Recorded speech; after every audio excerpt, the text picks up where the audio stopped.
ungu agak ngerok ya. Masih nyari-nyari sih kalau Iya, gue bilang. Jadi ada ngeroknya, ada segala macam lah. Dandanan hitam-hitam Oh, gitu iya. kan. Yang di trailer itu kan. Betul berdua. Antara Ivan sama Maki untuk bantuin Slang. Ternyata gitu ya? Hah? Pasya punya hampa hatiku, andai ku tahu tuh Pasya. Si Onci punya tercipta untukku. Dilema cinta tuh Onci. Ya Mas Bim kan kayak air aja ngalir. Kayak air dia. Dia kayak jadi lagu. Udah jadi lagu. Iya. Kita mengatasnamakan kita, bukan Kita. gue gitu. Itu dia. Bukan mengatasnamakan ungu, tapi mengatasnamakan musik Indonesia. Iya. Gitu. Kalau misalnya, oh ternyata sesusah-susahnya susah, ada caranya Ada gitu. caranya, bener. Iya kan? Iya. Ya dulu juga kita mau rekaman aja susah, mesti jual ini, mesti jual itu. Ada aja lah cara.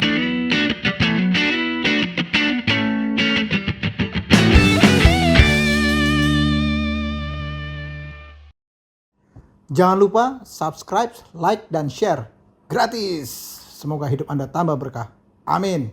Ya, Assalamualaikum teman-teman, apa kabar semuanya? Nah, kita lagi kedatangan tamu spesial gua. Pakai telur. Ini orang yang berjasa. Ya, kita lagi ada di Pribadi House. Wah, ini Pribadi house. keren Rumah tempatnya pribadi. di sini nih. Keren. baru sekali. Terus, thank you Maki. Thank you, diundang. Terima kasih ya. Iya, makasih. Udah bubar. Iya, teman-teman. Ini ada Maki di sini.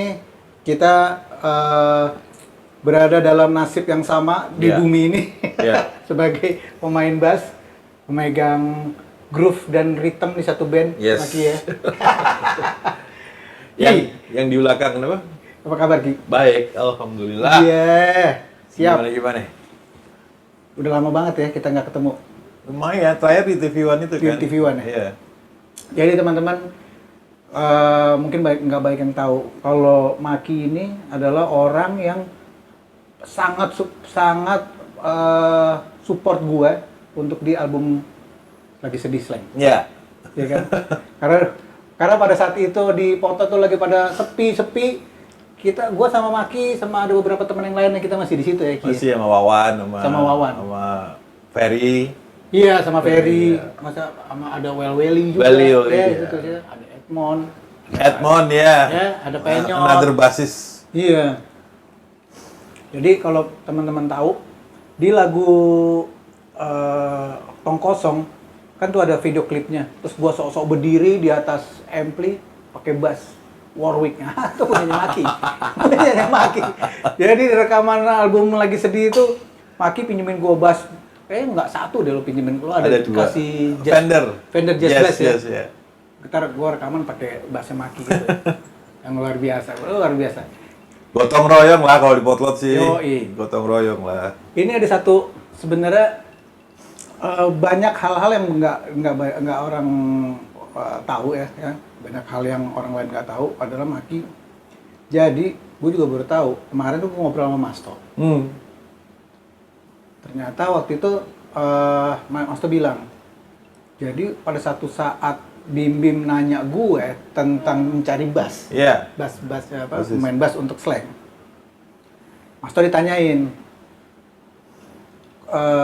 antara Ivan sama Maki untuk bantuin Slang. Ternyata gitu ya? Hah? Gue juga baru tahu dari Masto. Ya, gue udah tahu udah lumayan lama sih. Gue tahu udah lumayan lama. Cuma ya, Masto pernah cerita juga. Mas Bim kan nanya sama Masto. Kita mesti bikin formasi baru kan. Iya. Terus yang jadi kandidat lo sama gue gitu. Iya. Cuman gue ngerasa pernah diajak nge-jam sekali 2 kali kan sama Mas Bim waktu itu. Oh iya, Gue pernah. gak ngerasa di audisi gitu loh. Oh, oke. Nah, tapi terus lu juga katanya digituin juga kan. Gue diajak latihan-latihan untuk rekaman. Gue pernah latihan lumayan intens sama kakak kan. Waktu mereka lagi break tuh habis yang 3 itu keluar. Terus kan kakak sama gue sama Masto tuh, sama Ferry suka bikin ya ngejam aja. Ngejam gitu aja ya Nggak waktu ada itu? tujuan, ngejam tanpa tujuan gitu berapa kali. Bikin lagu lah, bikin Nah, terus ya udah dari situ Mas Bim bikin formasi yang sama lu sama tadi kan Penyot kan. Penyot ya. Penyot. Nah, waktu sama Penyot gua sempet nge-crewin tuh 1 kali 2 kali lah. Oke. Bantuin Mas Bim ngurusin drumnya kan. Ya. Terus habis itu mereka bikin Penyotnya out, dia bikin yang baru lagi. Abdi sama Rido kan. Iya. Waktu di situ mereka mikir basisnya siapa. Gua juga taunya setelah Ungu album ke-1 apa baru diciptain sama Masto?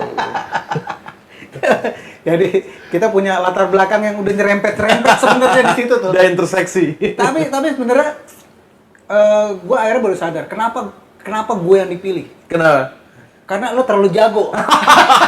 Kagak, gue bilang. Jadi buat main bass di slang itu mesti yang sederhana. Kagak. Lo overspec sebenarnya buat Gue slang. terlalu serius gitu. Nah, terus gue juga baru dengar kan dari lo kalau bass Warwick yang gue pakai di albumnya Slang itu ternyata bass itu akhirnya lu jual Untuk modalin Ungu. untuk modalin Ungu. rekamannya Ungu. Iya. Iya. Iya. Bass itu ada waktu untuk Ungu gua ada 3 apa 4 bass yang lewat untuk rekaman lah. Rekaman di studionya Anang sih di Ijo. Oh, Cuma kan mesti bayar shift lo korbanin tuh bass Iya. itu, termasuk yang Warwick itu. Termasuk yang Warwick, ada Modulus, ada apalah gitu, ada beberapa gue lupa. 4 bass itu. 4 bass itu 3 apa 4 lah. Pokoknya beberapa yang gue bawa pulang dari sekolah. Waktu gue sekolah kan gue bawa pulang berapa tuh. Terus gue pakai buat modalin Ungu. Jadi album 1.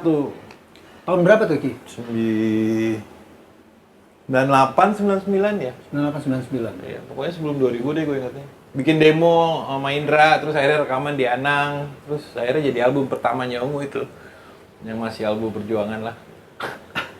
Itu lo membentuk Ungu latar belakangnya gimana sih? Lo pengen bikin satu band yang gimana? Gua kan pulang dari sekolah kan gue nongkrong lagi tuh di Potlot. Iya. Nah, terus ngejam sama Masto, sama Ferry, Iya, iya, sama Wawan iya. gitu. Ketemu Jagger. Oke, Arif Jagger. Arif. Oke. Si Jagger bilang, lu kenalan nih sama Eki. Eki tuh adiknya Onat, Oke. gitaris. Oh iya, adiknya Onat. Adiknya Onat. Iya, Nah, oke. adiknya Onat terus ketemu. Wah, lu cocok deh. Ya, Jagger kan paling ini, dia tuh kan Nokia, connecting people gitu. Ya gue tuh yang kenalin gue sama Eki si Jagger. Jagger, oke. Nggak tahu kenapa ya, emang rezekinya kali gue nyambung aja sama si Eki. Oke. Si Eki ini orangnya serius gitu, ngebandnya serius. Jadi ya gue tuh dari kenal, makanya gue bilang tadi kan, kenalnya di sini Rasa Malas ini di belakang sini nih. Oke. Rumahnya dia di sini soalnya. Rumahnya dia? Rumah si Eki ini? Rumah nyokapnya waktu itu. Nongkrongnya di sini, ada warung di depan lapangan tenis itu. Iya, iya, si iya. warung Ain, katanya orangnya udah nggak ada sekarang. Terus ya udah, dari kenal, dari ngejam pertama kali 2 kali, sampai akhirnya gue tuh sama Eki dan formasi awalnya Ungu tuh Gatot, ada Pasha, Gatot Keyboard. Itu udah dari awal emang. Iya, dia dari awal. Oke. Terus Pasha, drum, terus ada si Michael yang nyanyi. Tuh hampir seminggu 3 kali, 4 kali. Pasha drum. Pasha drum, bukan Pasha. Pasha drum. Iya. Si bule itu, Iya. yang matahan itu. Ya tahu gue.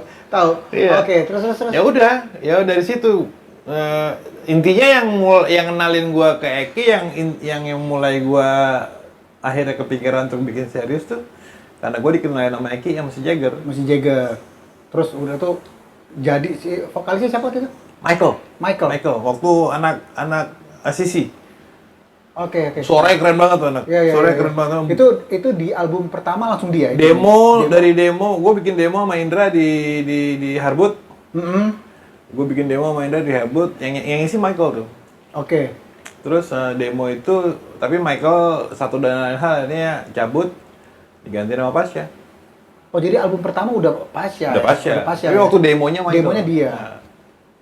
Album pertama tuh kalau nggak salah gue masih ingat Ungu agak ngerok ya.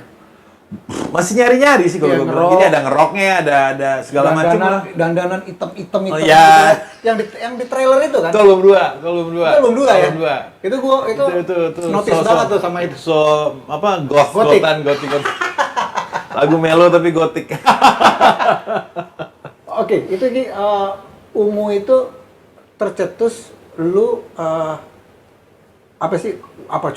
gini terbentuk terus menjadi satu buah band sehingga kan kalau gua setahu gua lo juga megang bisnisnya gitu. Ya, gue bagian belakang layar lah kesannya. Urusan kontrak, urusan duit, urusan apa ya.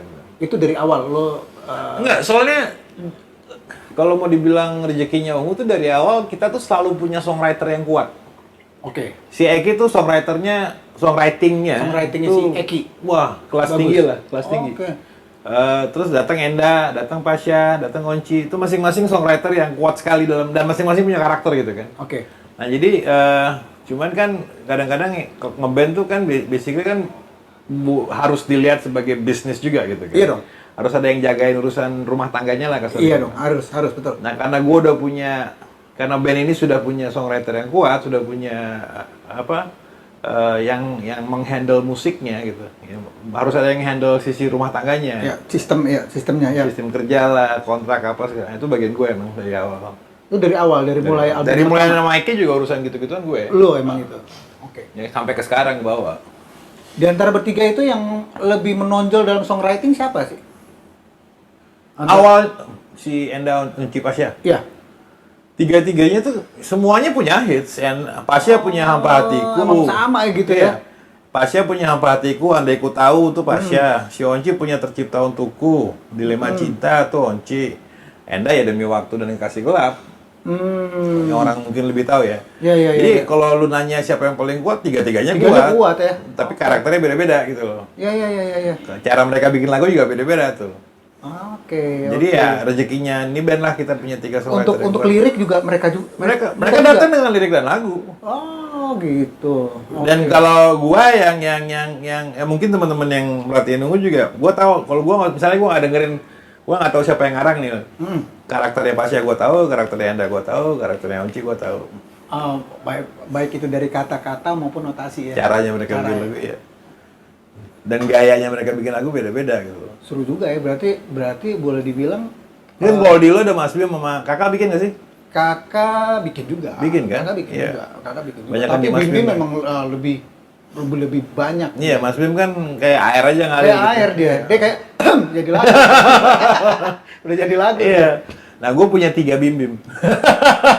Itu dia makanya maksud gue buat beberapa album ke depan sih udah. Ya, makanya gue kemarin ngobrol sama temen, kalau urusan songwriting, alhamdulillah band gue aman lah.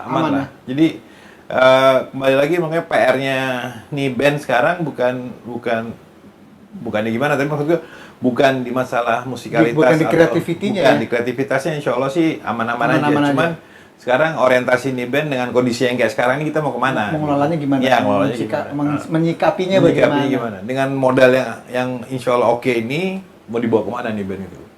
Oke. Ungu udah berapa album sih? 13 kali ya? 13 13 kali ya, sampai lupa. Sama gue juga, Slang berapa album sih? Ah, itu lagi. Gila lo, gue kalau dihitung-hitung sama Slang itu udah ada 19 album. Iya.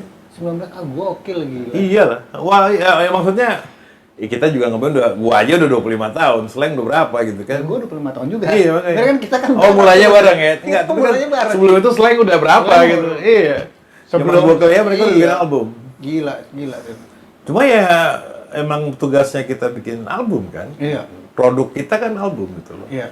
Jadi makanya terlepas waktu kita break kemarin 5 tahun, Ungu tuh setahun 2 album. Album biasa sama album religi kan? Iya. Ya dibikin konsisten aja terus. Iya. Pola kerjanya gitu dulu kemarin. Gue pengen tahu deh, waktu pas Pasha akhirnya memutuskan terjun ke politik. Walaupun sampai sekarang juga tetap di politik kan.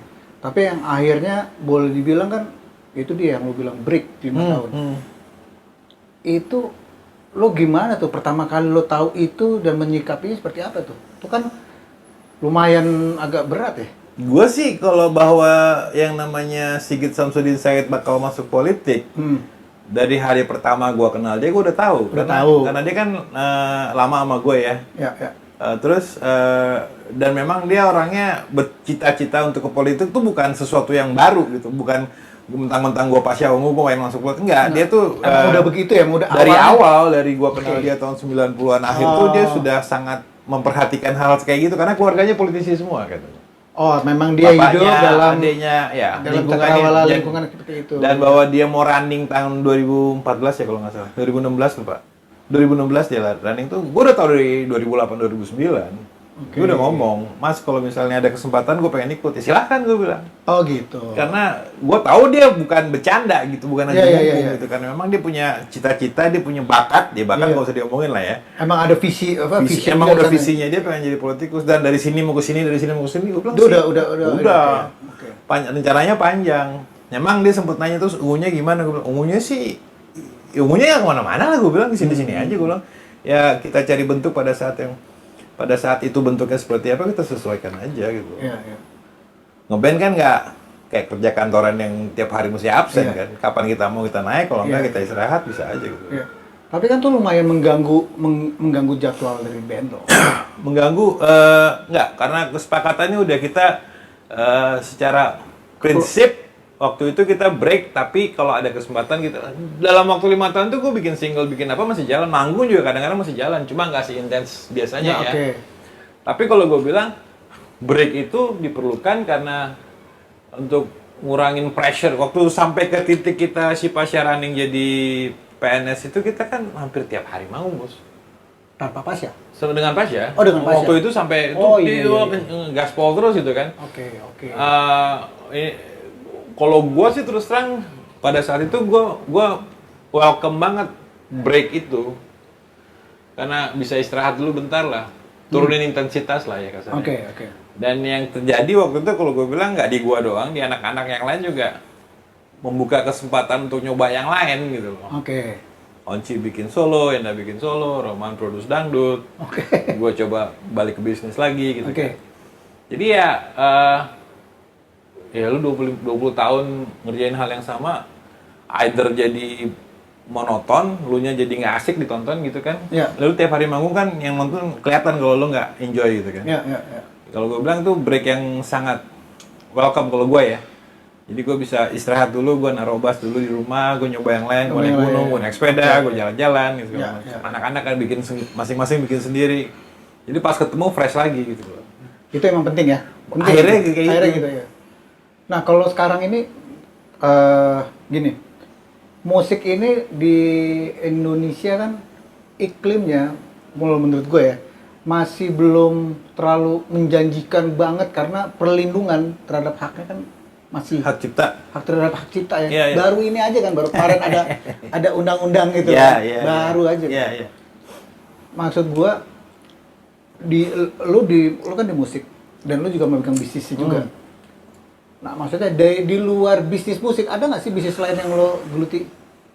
Ada, beberapa ada ya, tapi maksud gua ada penghasilan lain. Iya, ada penghasilan lain di luar musik. Gua dulu mulai sekolahnya ekonomi, gua kerja di bank, gua nyoba ini itu segala macam. Iya, cuman gua fokuskan cari makan di musik.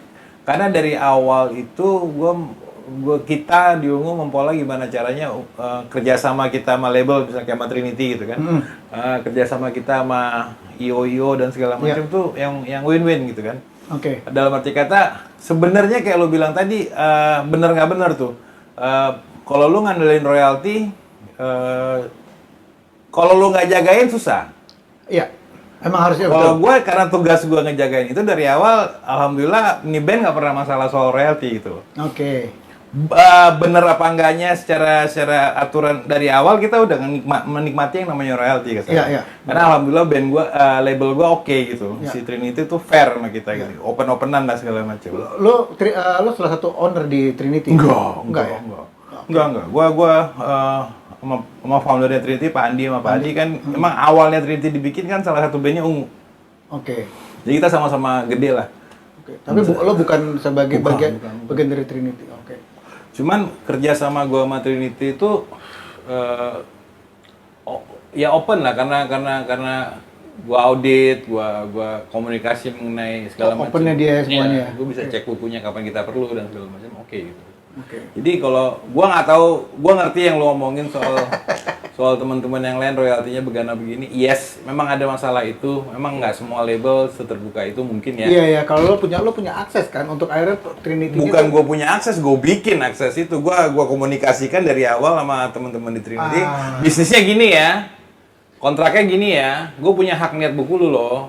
Gue punya hak ngecek sama third party misalnya. Kayak misalnya RBT. lu bilang gue dapat sperak, gue bisa cek sama Telkomselnya bener sperak nggak gitu, itulah kasarnya.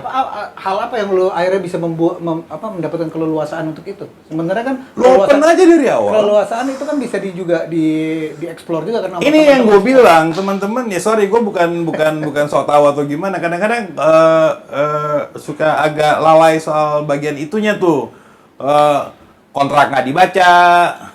Ya dong. Terus bisnisnya nggak dijagain gitu misalnya. Kayak misalnya gue bikin apapun, Trinity pernah kita coba bikin parfum, bikin merchandise dan segala macam itu dengan pengetahuan, dengan persetujuan kita gitu loh.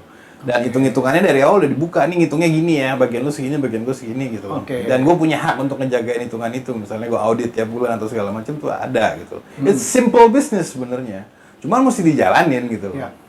Kan kayak gue, pengalaman gue di awal-awal kontraknya aja nggak lu baca kadang-kadang temen-temen tuh. Oh kontrak gue gini, waktu lu tanda tangan lu baca nggak? Enggak, ya salah lu lah nggak dibaca kontraknya. Kenapa lu nggak lu baca? Kalau lu baca kan lu bisa protes, pasal ini gue nggak setuju, pasal ini gue nggak setuju gitu. Emang itu mesti di-review bener-bener itu ya? Itu kan tanggung jawab lu sebagai, lu kan berbisnis di sini. Lu kan dagang di sini gitu. Ya dagangan kalau dagangan lu nggak lu jagain, begitu kenapa-napa jangan nyalain orang gitu. Ini salah lu sendiri. Kalau buat gue begitu akhirnya ya. Gue aman, tentram, sejahtera sama label gue hampir 15 tahun gue nggak ganti label. Karena gue sama dia terbuka, open, dan dia open juga ke gue gitu. Maksudnya kenapa tadi gue tanya, lu bagian dari Trinity sebagai owner. Kenapa? Karena yang gue tahu ya lu punya keleluasaan karena kita partner kan. Kalau buat gue Trinity itu ya misalnya kayak Beatles ada Brian Epstein misalnya, manajemennya dia. Itu kayak udah member of the band kan. Kalau buat gue Trinity member of this band juga, dalam arti kata dia yang menghandle bisnis gue. Dan itu sama pentingnya sama karya-karya lagunya dong. Yang bertugas menjaga karya cipta ini sebagai bisnis kan mereka. Jadi ya harus open, dan mereka juga harus open. Merekanya open, ini ya itu jadinya ada sinergi yang dan itu harus diciptakan. Harus pahit-pahitan dari awal gitu. Teman-teman band tuh mesti banyak dapat ilmu nih dari. Sebenarnya itu ilmu sederhana banget, ilmu sederhana. Iya. Gua malu buka toko nih. Sebenarnya gini bro, itu sebenarnya sudah ada. Sekarang bagaimana kita mensikapi kondisi ini dengan mindset kita? Iya. Kayak gua malu buka toko nih. Lu duitnya, gua tempatnya ya, barangnya kita beli bareng gitu. Ya kan sama dong. Jadi bukunya kita catat, penghasilannya gitu loh. Ya mesti. It's a simple business aja sebenarnya. Tapi kadang-kadang faktor nggak enakan lah, faktor nggak ngerti belajar, nggak enak nanya gitu. Betul. Kita kan terakhir ini nih udah hampir 2 tahun ya. Kita berada dalam pandemi ini. Musisi kita kenal lah kita tadinya ngandelin dari off air, sekarang off air udah. Bye. Lo gimana menyikapi ini?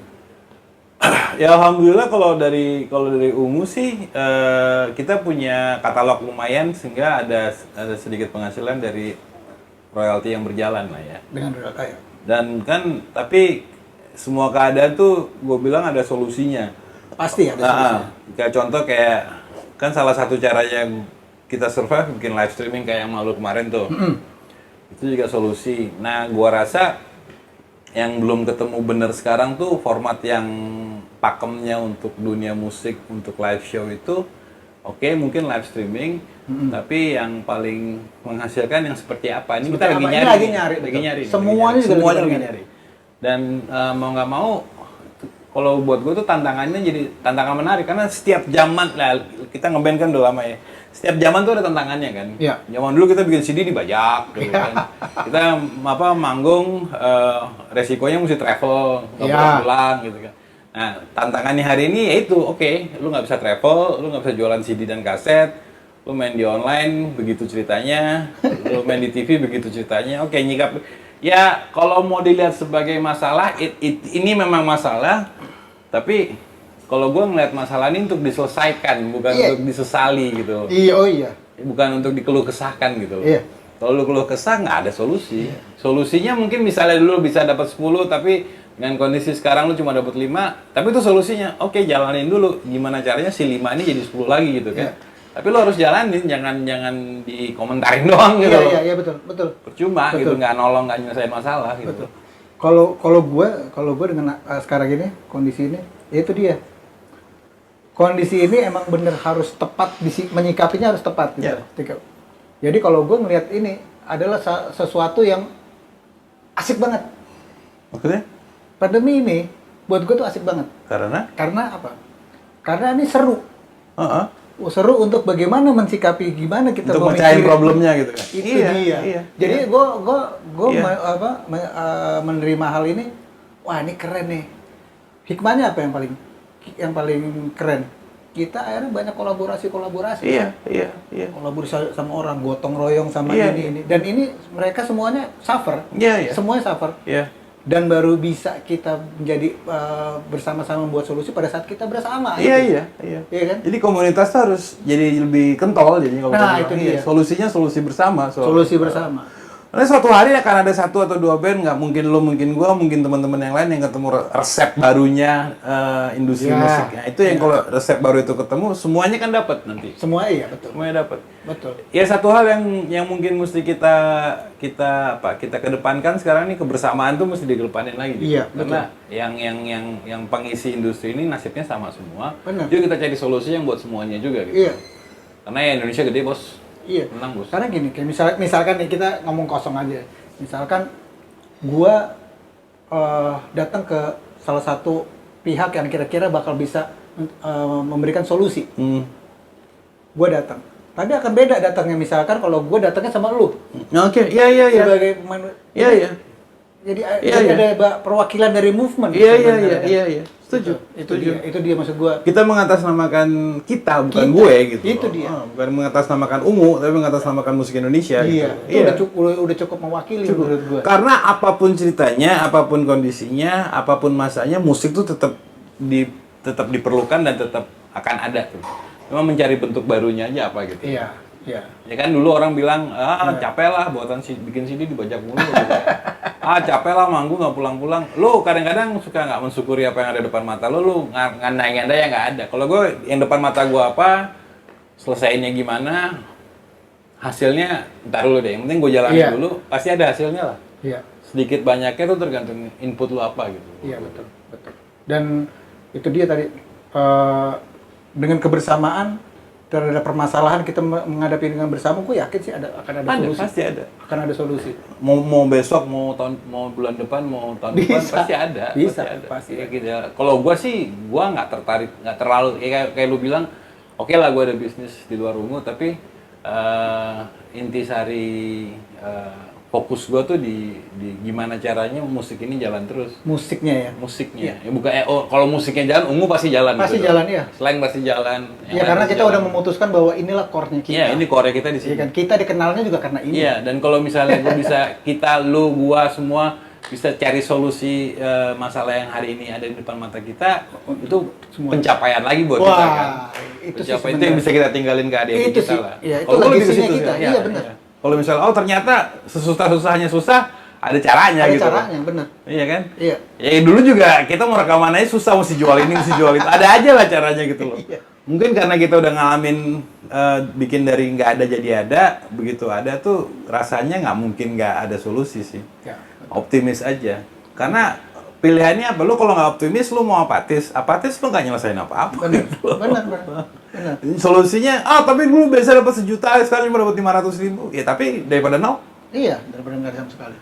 Benar. Iya dong. Benar. Ini gua nggak, makanya gua tidak pernah mempermasalahkan nilai. Iya. Karena nilai itu relatif.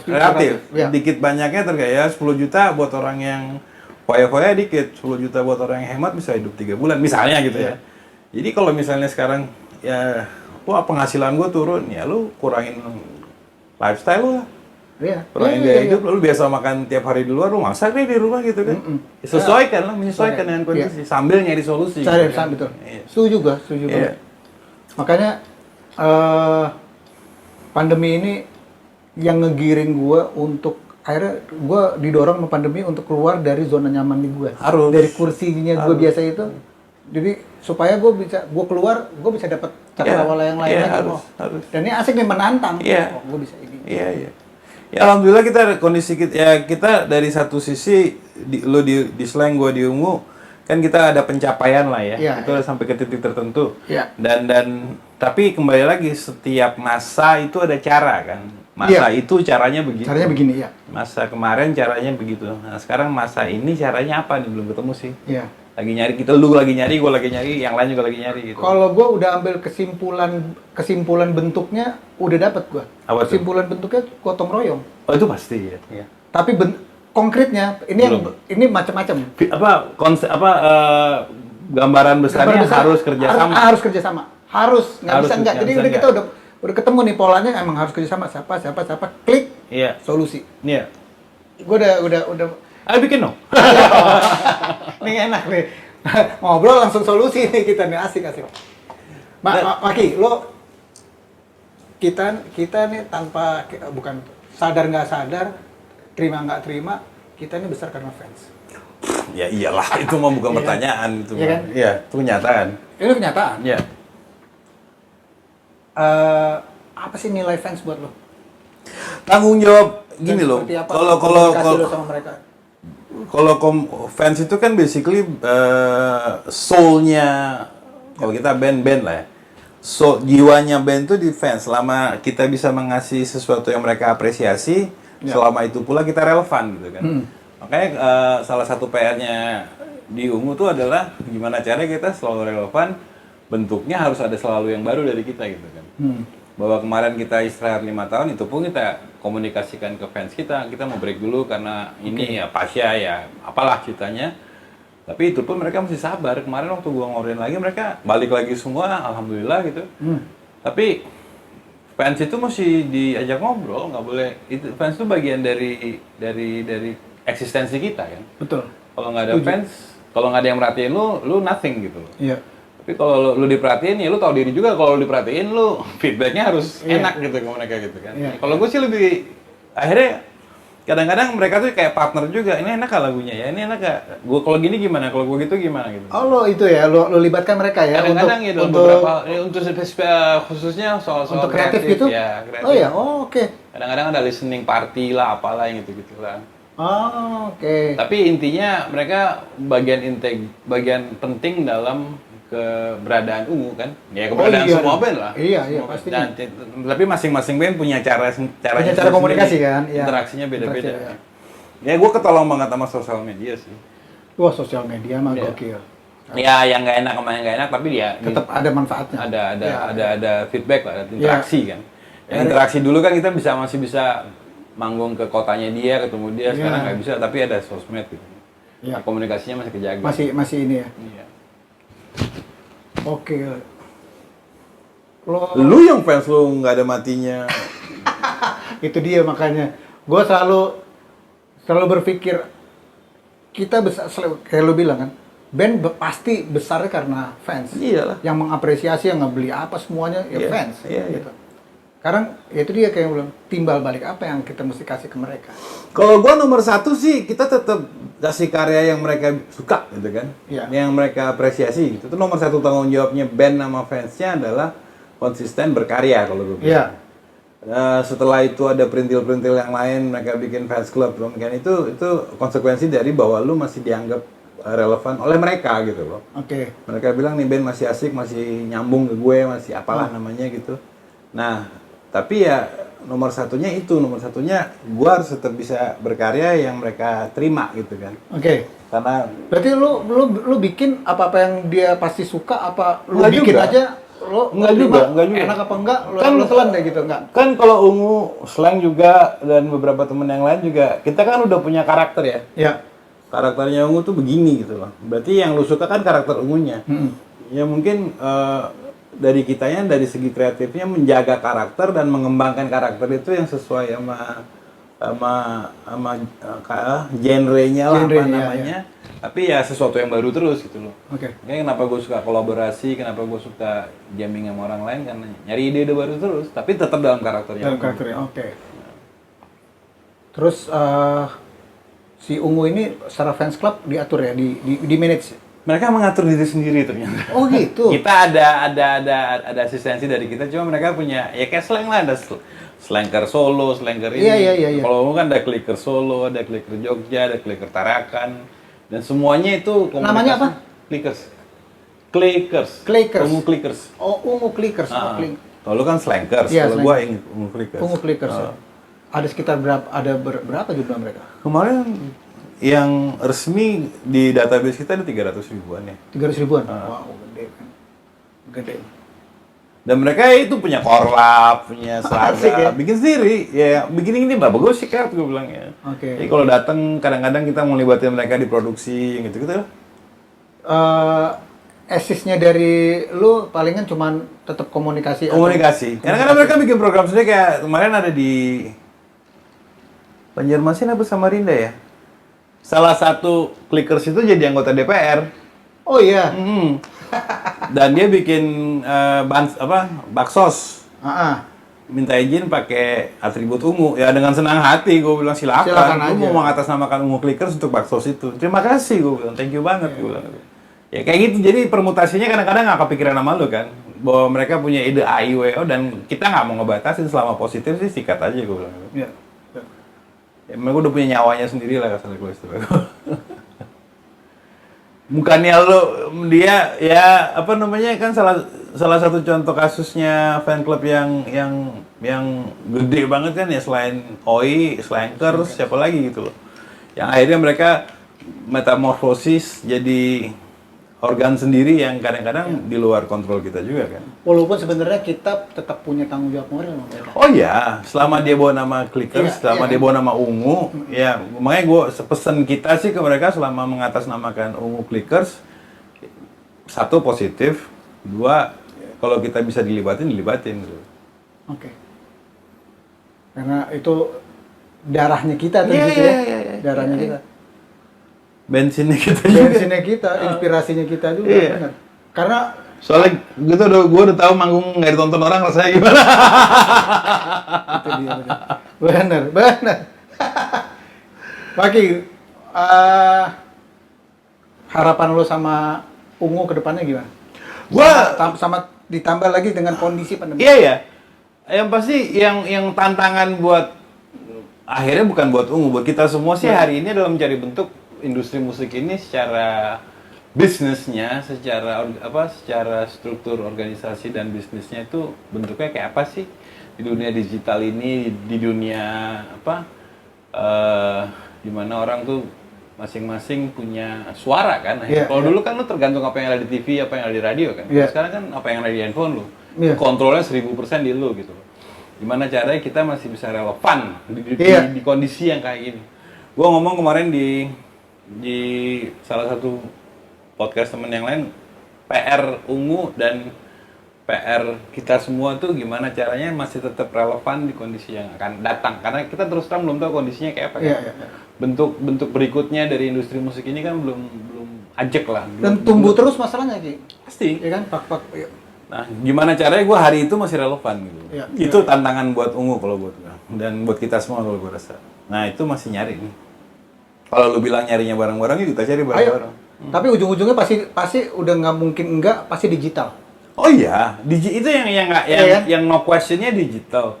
Tapi bentuk dari digital ini yang kita sama-sama pengen cari kan. Nah, apakah kalau misalnya dalam kondisi tertentu pandemi ini udah bisa dibilang selesai atau dibilang terkontrol, kita bisa live show lagi, gitu kan? Nah, tapi satu hal yang gue pengen terjadi di kondisi yang kayak gini, guyupnya komunitas ini lebih rapat lagi. Harusnya ya. Kalau solusinya bareng-bareng, mestinya bareng-bareng. Gue yakin sih kita dapat ini. Dapat solusi. Itu tantangan hari ke hari kita sekarang kan itu sebenarnya. Oke.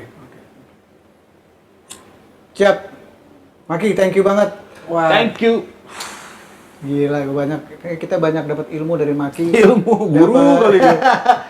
Inspirasi. Karena kita berangkat bareng, gue banyak disupport sama Maki. Makasih banyak Maki. Sama-sama bro. Sama-sama. Salam buat teman-teman Ungu. Waalaikumsalam. Semoga ini kita juga cepat selesai, dan pun misalkan nggak selesai, kita cari jalan terus aja. Lu nyari, gua nyari, nanti kalau ketemu solusinya kita sharing bareng-bareng gitu. Soalnya nggak mungkin 1-2, itu gua bilang selalu, Indonesia ini terlalu besar untuk dibagi hanya untuk 3-4 band gitu loh. Atau musisi atau apalah. Selalu ada kesempatan. Lu sama gue sering ke daerah, kita ketemu teman-teman di daerah yang jago-jago juga banyak. Iya.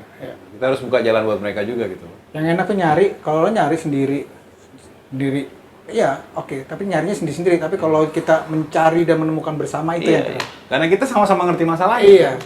Iya. Ya Bismillah lah, kita Amin. insya Allah kita bisa dapat solusi untuk ya buat Sama-sama. kita sama-sama. Industri, solusi industri, bukan solusi umum, bukan solusi Iya. slang. Solusi bersama. Solusi bersama. Oke teman-teman, makasih banyak. Thank you. Assalamualaikum warahmatullahi wabarakatuh. Terima kasih Maki. Waalaikumsalam. Thank you, Pak.